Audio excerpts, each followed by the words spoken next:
When you start talking about self-respect, you're talking about boundaries. Self-respect, like I'm important and I should be at the dinner table as well. And you cannot start dinner without me. Assalamu alaikum, Sumaiya. Welcome to the show. Wa alaikum assalam. Jazakallah for inviting me here. Thanks so much. I appreciate that you're coming on. So let's start off with an introduction. Can you give us an overview of who you are and what you do? Yes, definitely. So giving my introduction, my name is Sumaiya Siddiqui and I live in Sydney. I have been a relationship and emotional coach since last 6 years now. And I have been coaching women from all different areas, from all different continents. I have got like a degree in psychology. I did my certification in coaching. And then if I tell you about myself, I've got grown-up kids, mashallah. I've got like 5 grandkids, alhamdulillah. Wow. So I tell my coaching clients, if I'm coaching, it's not coming only by like as professionally, it's like I'm an experienced grandmother. So many insights, so many life experience. I'm really looking forward to diving deep into that, inshallah. I would really like to dive into the area of, so you mentioned how you are doing relationship coaching and emotion coaching as well. So the first thing I'd like to learn about is the whole area of self-esteem. So this is an area that you have done some work on and do workshops around. And I want to really learn about how it's impacting us and our relationships and what we can actually do to improve it. Mifrah, self-esteem is such an important topic, and especially women. It's actually affected by the environment that we are in. Sometimes it's our own belief system is made through the environment. For example, if a child is not good enough, like not slim or smart or something, they get to hear from parents or from relatives that like you should be losing weight or at a very early age. So that person starts thinking that I'm not looking good enough. She is good enough, but not good enough according to the society. So that's how she starts thinking about herself, that I should be good and I'm not looking good, right? So there's something that's called self-concept. I am not looking good. This is her self-concept. And I should be looking good. So this is her self-image for the future. So if there's a distance between these two, it means that your self-esteem goes low. And then I should be and I'm not. Like it's like the two big distance, right? So your self-esteem goes low and you start thinking low about yourself. And when you start thinking low about yourself, then whatever it's in our heart, whatever we think about ourselves, that is actually projected towards the other person. And then whenever you go out, if you feel like, oh, I'm not good enough, you try to hide yourself, or you don't feel like talking with confidence. And that actually, that's keep on building till that person is self-aware. This is what's happening and this is stopping me from making good relationship or moving forward in my life. Because every time that person would think, oh, I'm not good enough. I'm not good enough. And you must have heard from a lot of people, oh, yeah, like they wouldn't even appreciate themselves like they have done this. And to be very honest, I was like that as well. So I never thought about like I'm good enough. And if I tell you, like, it took me a while to come up and say things about myself, like this is I'm good at. And it goes back to our deen. And I want to connect everything to my deen. There's a story about Yusuf al-Islam's story. So in the Yusuf al-Islam, he was good with numbers. He was good with counting, or he had all that knowledge. So when there was a famine in Egypt, he went to the king and he told the king that I'm good with this. You give me this charge and I can take control of there was a big, it's called zakhira in Arabic, the big treasure of the crops, and I can take care of it. So you can come up and if you're self-aware of yourself, this is my talent or this is my skill, then you can come up and tell others. But if you're not aware of yourself, that talent is being hidden and you're not even purposeful for everyone. And sometimes as Muslims, what we have we always think about that's arrogant to talk about ourselves. So we don't talk about ourselves. So I've realized this is not arrogant. We should be telling others like, I'm good enough and I can do this for you. And there's no harm in doing that. Like keep a balance between humility and the self-esteem. If you have a self-esteem, low self-esteem, you're not going to go forward and do anything. And at the same time, if you are aware of your skills, whatever your skills are, then you can go forward and you can let the other person know, look, I can do this for you. It always reminds me back the way we look at ourselves, the way we project. We get connected with the story of Bani Israel. When Musa alayhi salam asked Bani Israel to enter into a city, that city had, the people were very strong, the armies had very strong.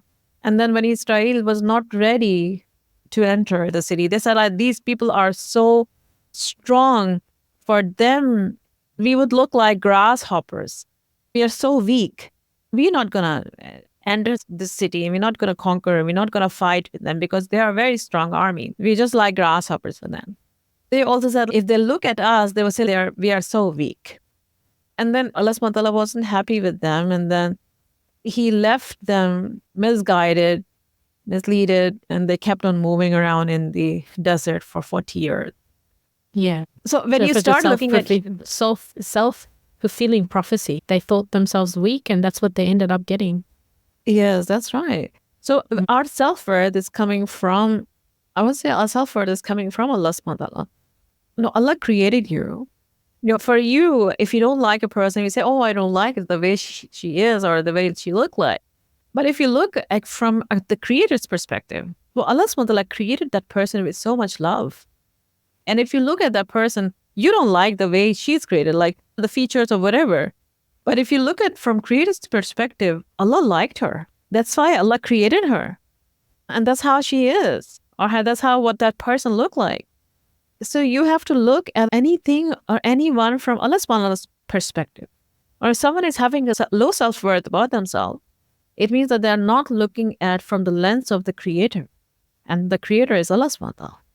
So you look at yourself, I am here because Allah wanted me to be here. I am talking to you because Allah wanted me to talk to you.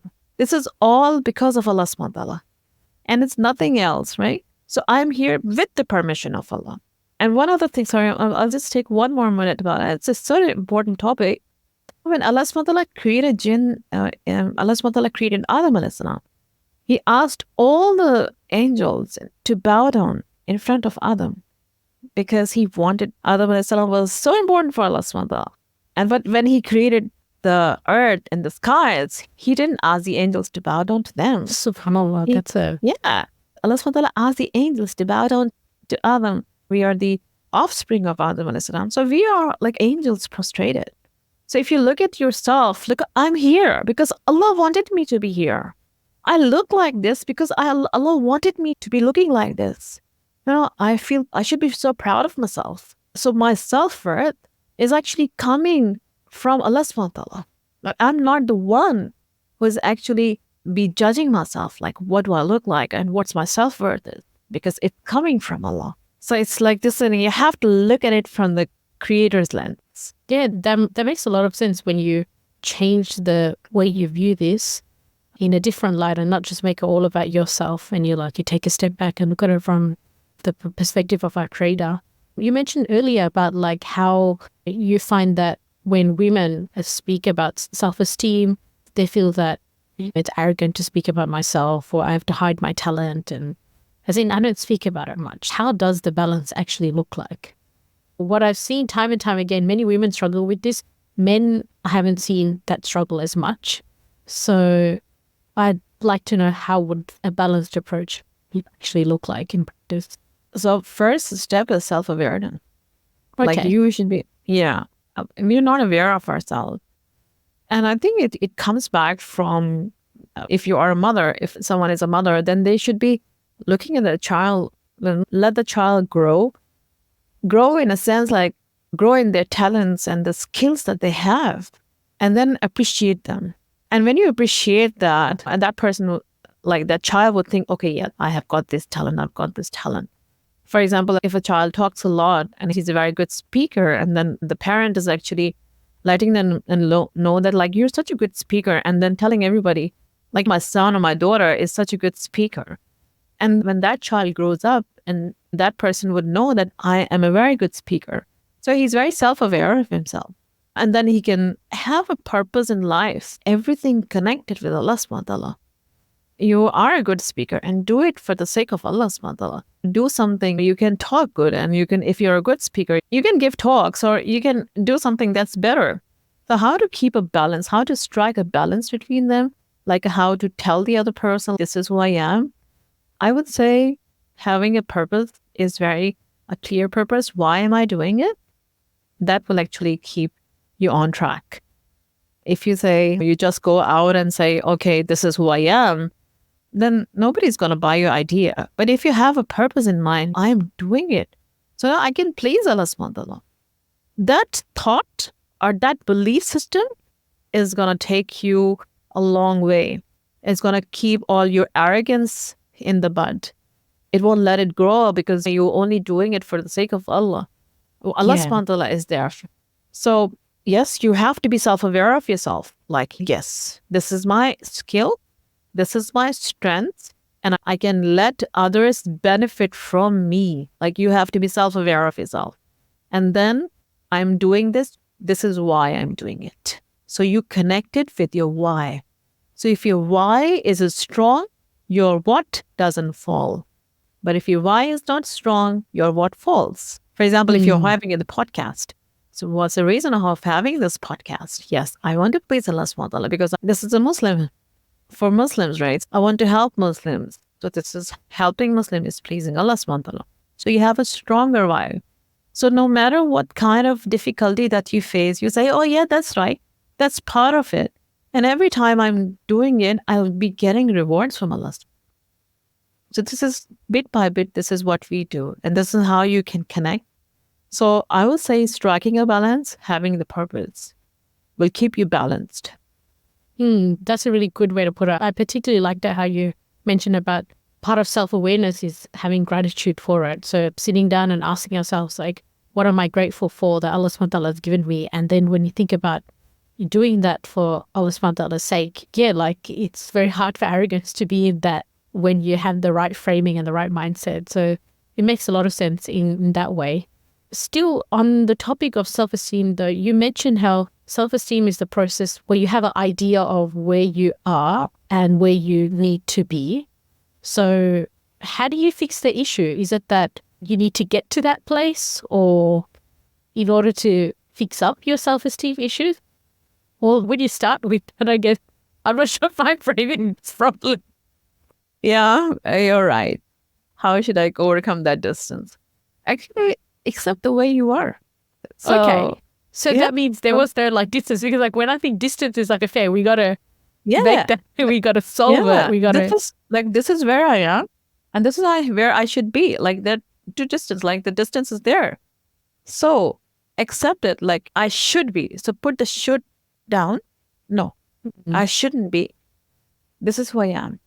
Accept it the way I am looking. Right. And usually self-esteem is usually a physical looks. Usually it's like, I'm not looking good enough. Where is it coming from? I'll give you an example. You have got a balance in controlling the advertisements that coming in between.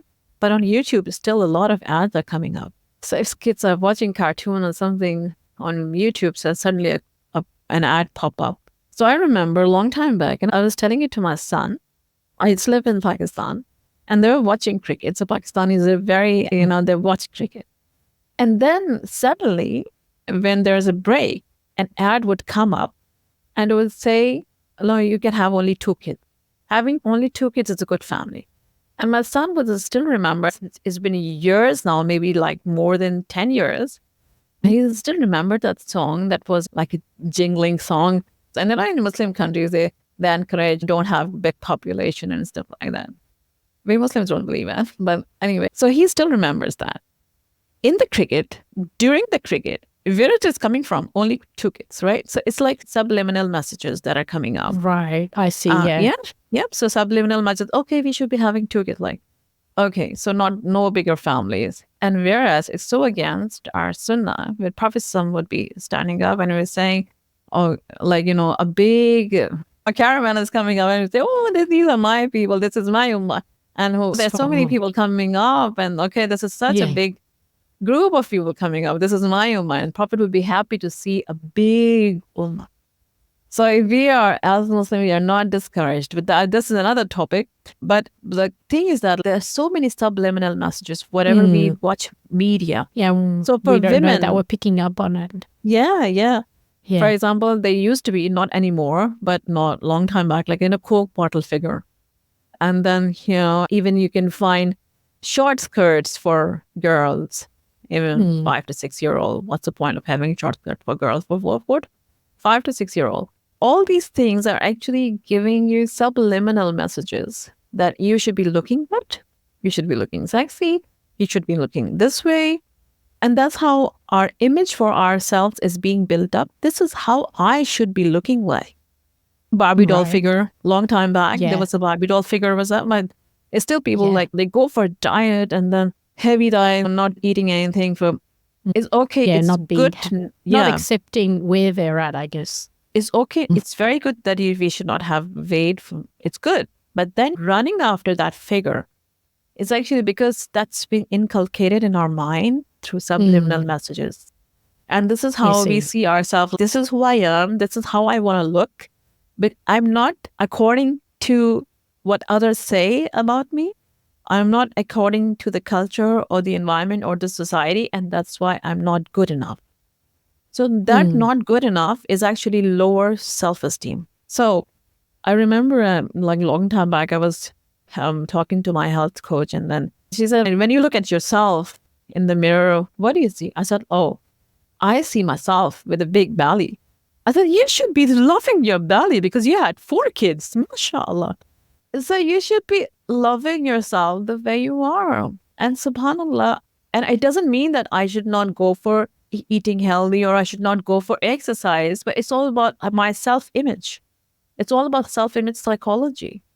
Like the way I am here, because of this, I've been through, I've been through these facts, and that's why I'm here. So if you have to accept myself and then say, oh, Alhamdulillah, oh, Allah subhanahu wa ta'ala, you have given me this. And when you say, Alhamdulillah, oh, Allah, and then this is how I want to see myself, Allah, make it easy for me. So, and then, you're actually taking yourself towards positivity rather than beating yourself all the time. Make it easy for me as like the next goal. Like say that you accept yourself for what you are today. You have more kilos than you'd like to have. Yeah. And then, so how do you actually get to that destination that you want to get to then? If we say that, just be happy with where you are. Accept yourself the happy, like for example, someone just gave birth, and then of course like that person is not looking as they wanted them to be looking. So accept it, that with every, you lost something, but you gained something as well. So look at something that you have gained. Yes, I've got a kid now. I have a baby I have to look after. Yes, I'm going to eat healthy because this is also, my body is also an amana from Allah subhanahu wa ta'ala. So accept yourself the way you are means that accept it like this is how I will be looking for a little while. It's not that I'll be looking like this forever. But people go into depression and then they start thinking. I remember one of the lady I used to coach. She was a chartered accountant. She had such a big position at her workplace.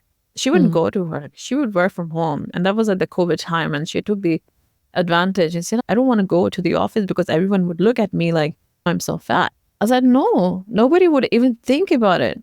She had so much low self-esteem that she wouldn't like to go out. She wouldn't like to go into the party. Yeah, it's very hard because you have to go and meet people and talk to them. People would look at you, okay, but this is who I am. Okay, that's fine. But this is the skill that you are. When you start talking to someone, they will be so immersed in what you're talking rather than looking at your figure, right? When you pick up yourself, your self-esteem will start going higher as well because, I'm going to the gym or I'm doing this exercise, I'm just picking up, and inshallah, I'll be happy, I'll be better. So things like that change. But if you don't accept the way you are right now and keep on beating yourself, you would never get there. That's the thing. Did it answer your question? Yeah. You resort to like very extreme measures and try to fix it up overnight or something. But I guess what I'm hearing from what you're saying is accept where you are and focus more on the effort. Think about the effort that you're doing to take care of your body as an amana from Allah subhanahu wa ta'ala. And when you accept yourself, you can start radiating that. So when you're out and about, you're talking to people, then people will come and accept you because you have accepted yourself first. So everything starts off with yourself. Exactly. Because you are actually self-projecting, right? Whatever's inside you, Yeah, that's you're true. projecting on the other person. Like, people don't like me. You remember that story? There was a lady who had hijab on, and then she would go to the marketplace and she complained that everyone frowns at me. And then people asked her, like, "Oh, why everyone frown at you?" And she said, "I don't know. Somebody asked, do you frown at them?" She said, "Yeah." So you frown at them as well. So it's reflecting back on you. Right. That thing is true. And if you smile, self-projection. yeah, Subhanallah. yeah. So if you smile, have an experiment. People will smile at you. True, true. It's amazing how it just all starts off with us and how we treat ourselves. Yeah, it's how we treat ourselves. Yeah. And I think most of our cultures, like I'm from Pakistan, in our culture, and I think maybe in Arab cultures, a lot of Arab cultures as well, the mother doesn't give them the importance. Yeah. Yeah. Oh, Then, definitely. like everyone, It's in a yeah. lot of these cultures. Yeah. The whole family would eat, and then the mom wouldn't get a chance. Like, she's still cooking, baking, or making, we call it rotis. We can make rotis and fresh bread. You can call it pita bread, something. Fresh bread, and giving it to the family. The whole family is eating. And by the time mom's finished cooking and comes to the dinner is already done by most of the family members. So That's very sad. that's very sad, actually. Yeah. Yeah, it's very much part of my culture. And I think this is not anyone else. It is not children's fault. The mom didn't give importance to herself because this is how she learned it. This is what she has learned throughout her life. Yeah, It's what I have she's to really do. modeling at that point that she should be the last person to think about. And so then the children and everyone else treat her that way, essentially, because she's treating herself that way at that point. Yeah. Yeah. Mm. So why is she not coming? I do that as well. I'm not saying I'm not. So my kids would say, "Oh, why don't you come as well?" I said, "Yeah, I'm coming." But sometimes I put the food on the table and then I'm sitting down. But okay, everyone has to come. So I have to put myself Yeah, in an true. important position. If I don't make myself important, my kids are not going to respect the way they should be respecting. And respect is not only culture, it's from our deen. We should be respecting our parents. We should be respecting ourselves as well. This is how self-respect, self-esteem, this is all, I think these are all one name to the other. Whatever you say, you have to have Tell me more self-respect. about that, though. Self-respect sounds a bit more different in a way, and treating ourselves as we are important. Like, how does that actually look like? Because, like, again, I see it a lot in women, and sometimes I even struggle with this as well, like not feeling that I'm important, and then that kind of radiates out. And then you think, what about humility? What about being in front of Allah subhanahu wa ta'ala and feeling that? I guess humility would be the best word that I can describe what I'm thinking. Self-respect comes with boundaries. When you start talking about self-respect, you're talking about boundaries. Self-respect, like, I'm important and I should be at the dinner table as well. And you cannot start dinner without me. So this is also you self-respecting. And then also you're drawing boundaries. You don't need to start dinner with me. And you're actually telling others, I'm important. Okay. So it's not that like you're saying it, but you're doing it with actions. Self-respect is also comes in when someone's, especially with spouses, when the husband says something or when mother-in-law says something and then I have to be quiet. I can't really answer her back. Yes, that's a good thing. But then at the same time, you cannot let them be over on you, run over you, or whatever word you want to use here. The thing is that this is who I am, and this is what I like and what I dislike, and I can convey to the other person, this is what I like and what I dislike, and that person should be respecting my likes and dislikes because I have respect as well. What in our cultures, I'm not, Western cultures doesn't have it, but culture like Muslim culture, a lot of time, like it happens, especially when people are living in joint families, you're not being given that much respect as you should be getting it. And if you talk back, then you are counted as she is so arrogant that she's talking, or you've got so much ego in yourself. So there's a difference between an ego and self-respect. Yes, you cannot you cannot talk to me like this. And then you're drawing boundaries over there because you have self-respect as well. And then you have to let the other person know, you're so sorry, you cannot talk to me like this. I don't know how to explain it to you, but I think drawing boundaries will actually help us keep our self-respect. And even before respecting ourselves, you have to be aware of yourself, aware of your position. If you're a wife, you have the rights. You have this, in Arabic, this is your haqq. You have that, you have to have that right as a respect, or you say izza. In Arabic, you say izza is mean like you give the position or the place to a person which that person deserves. So as a wife, you deserve this position. You should be respected as you deserve. So the husband cannot talk loudly, or these are the things that they should be respected. So when you accept your self-respect, you cannot be disrespected. And that's the first person you should be respected. You're respecting yourself. And then the other person will start respecting because you'll start drawing boundaries. And people also ask a question that if I tell my husband or my mother-in-law don't talk like this, that will be a big that's what I was issue. thinking. Yeah. What was the next question? Just read my mind. Yeah. I don't feel like you cannot say, oh, you can't really talk to me like this. And I was like, you're so arrogant. Like, how can you say this? I would say you have to be smart enough. Smart enough in a sense like, okay, you don't say that. If your husband is loud at you, don't say, don't talk to me like this. Because if he's angry and you're angry as well, and you can imagine what blast can happen at that time. Strategy and time and place. Yeah, so you have to be smart in that. Strategy. You have to be strategized that. I agree, because I have said so many things. I have asked my husband so many things at the wrong time. That must be a big blunder. I was like, Mifrah, what are you thinking? If it's the right time to talk about something, like, no. Wait until everything is calm and good, and then I sit down and say, hey, what about X, Y, Z? So yeah, it's strategy is very important. I agree. That's right. And also you have to make relationship with the spouses. If your husband is angry and he's very loud, so you have to sit back, okay, yep, all right, okay. And then after that, you can tell your husband, okay, look, whatever you said, that was not right. Or this was the case and you thought you took it differently, or whatever. Give the explanation later, but not at that time. Yeah, at the heat of the moment. Yeah, not at that time, at the heat of the moment, because it's going to not give you good results. And similarly, the mother-in-law example you were saying? Yeah, I have good relations with mother-in-law. It's very difficult.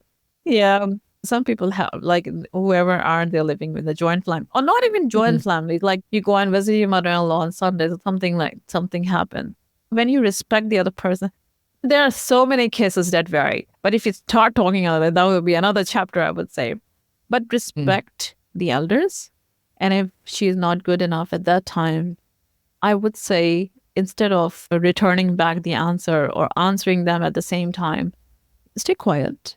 And because sometimes it wouldn't help if you say, oh no, this wasn't the case, or I don't like it the way you talk to me. Yeah. And then you start building up good relationship with that person.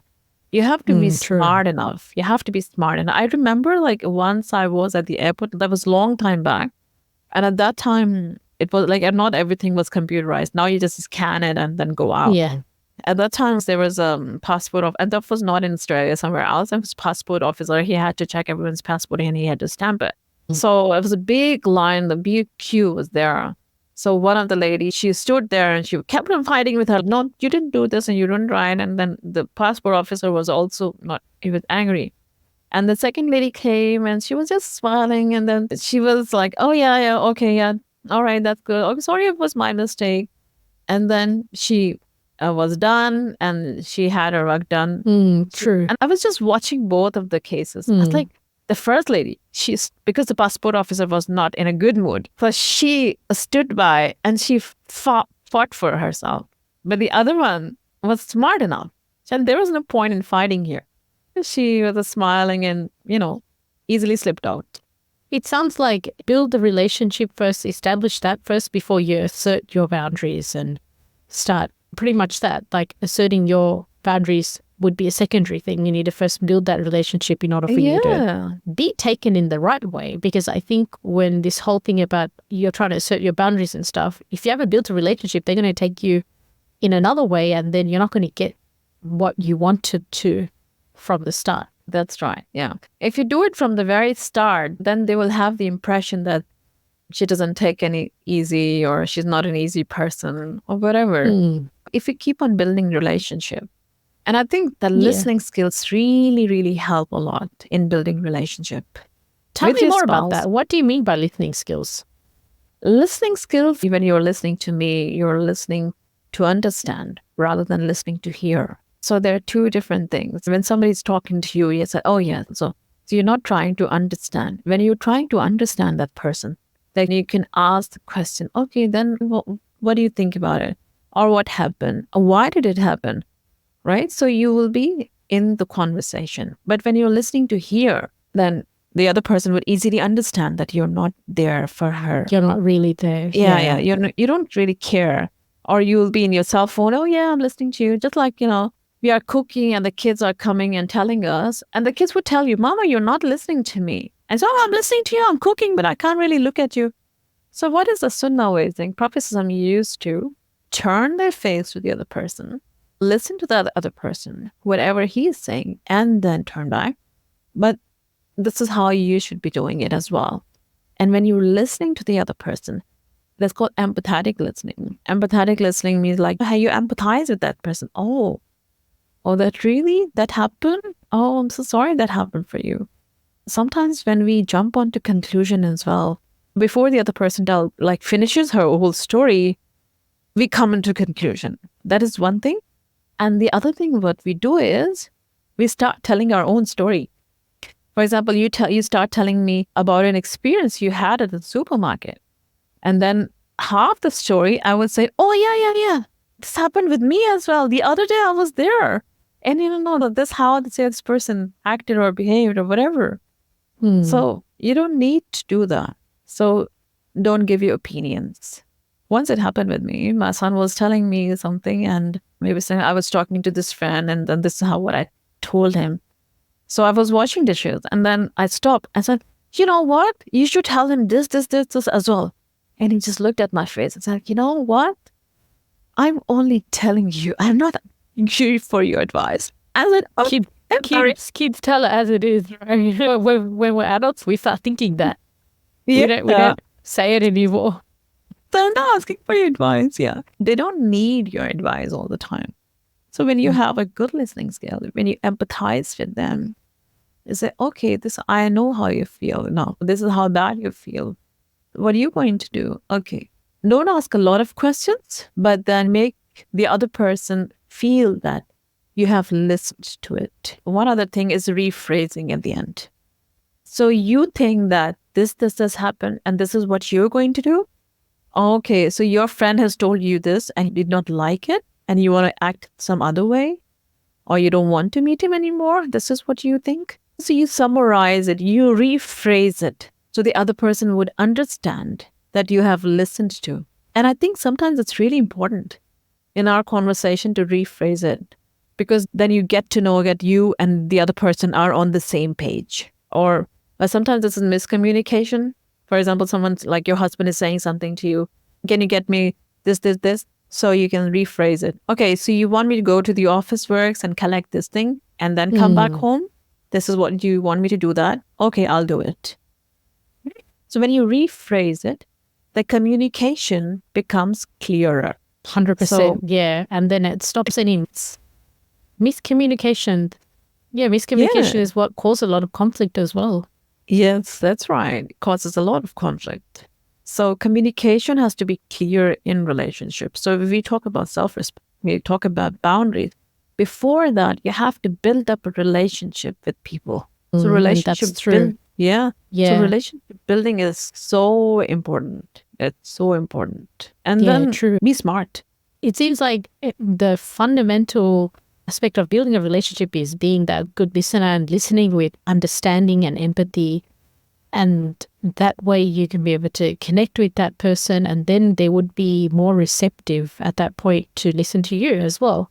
And that's when we can really build that strong relationship and build that trust with the people around us, so that when we are coming to the point of asserting our boundaries, they would know that, okay, she is not just telling me this to cause a fight or be difficult, like this is her boundaries, and they would respect that as the way as you respected them. So that's an interesting way to put it. And it's amazing how all of these things really come back to our own skills, like all of these, our own skills of self-esteem, self-respect, listening. It all comes down to us. It's very rarely about the other person. It's not, there's so much power we have. Oh, yeah.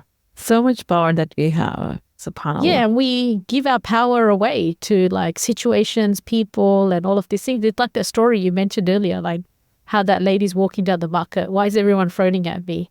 And she just given her power away to everyone in the market. That's so true. And then I'm feeling bad because he talked to me like that.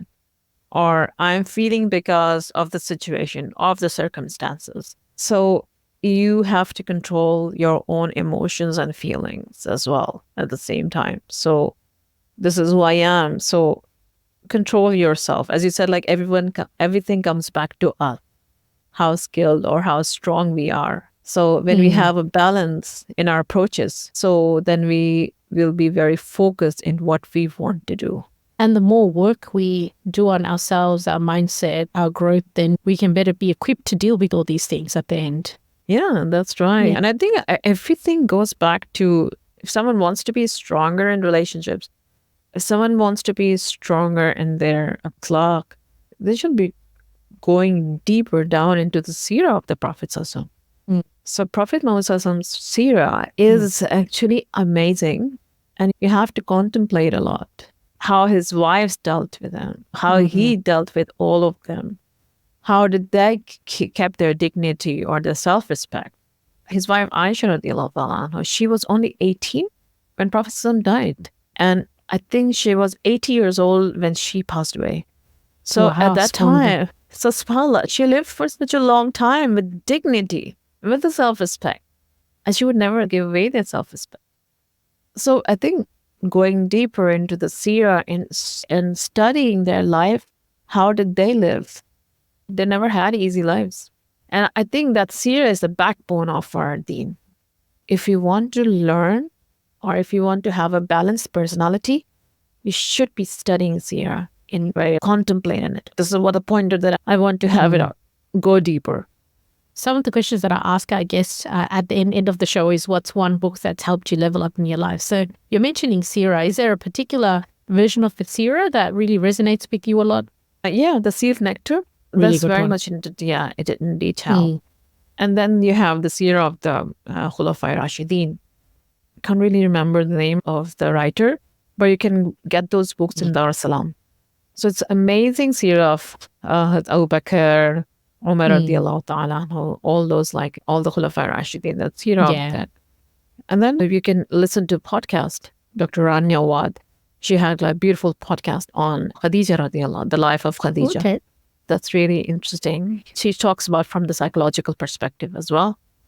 So how she was so strong and how like she was so rich. She was a working woman. She was running her own business. So she had so many aspects of life that we can look into it. And that's a learning lesson for us. Yeah, please do share that link, and inshallah we'll add it onto our show notes so that listeners can also check that out as well. Yeah, that sounds really I'll good. do that. Okay, we're actually close to the ending of our interview, so I would love to know how our audience can reach out and connect with you and learn more about what you're doing. So I'll leave my Instagram page and my website, inshallah, so anyone can reach out and then they can talk about it if they're passing through any challenging issues in their life, or they want to grow as a Muslim and want to do something for the Ummah. I think they should, and I think every woman should be thinking like that. As mothers, this is how I see myself. We are the role models for our kids. So this is how moms should be looking at themselves, like strong and moving ahead. Yeah, so you're very welcome to connect with me, inshallah. Inshallah. Well, look, it's been an absolute pleasure. Thank you so much for coming on today. Yeah, it's like a lovely to be here. Hey everyone, that wraps up another episode of the Muslim Life Hackers podcast. If you like what you heard and want to hear more, please hit the subscribe button below so that you can be able to get updated when we have new episodes coming out. Remember, we're also available as a podcast, so you can find us on Spotify, Apple Podcasts, or wherever you get your podcasts. Thank you again for tuning in, and remember, keep striving and keep getting better every day.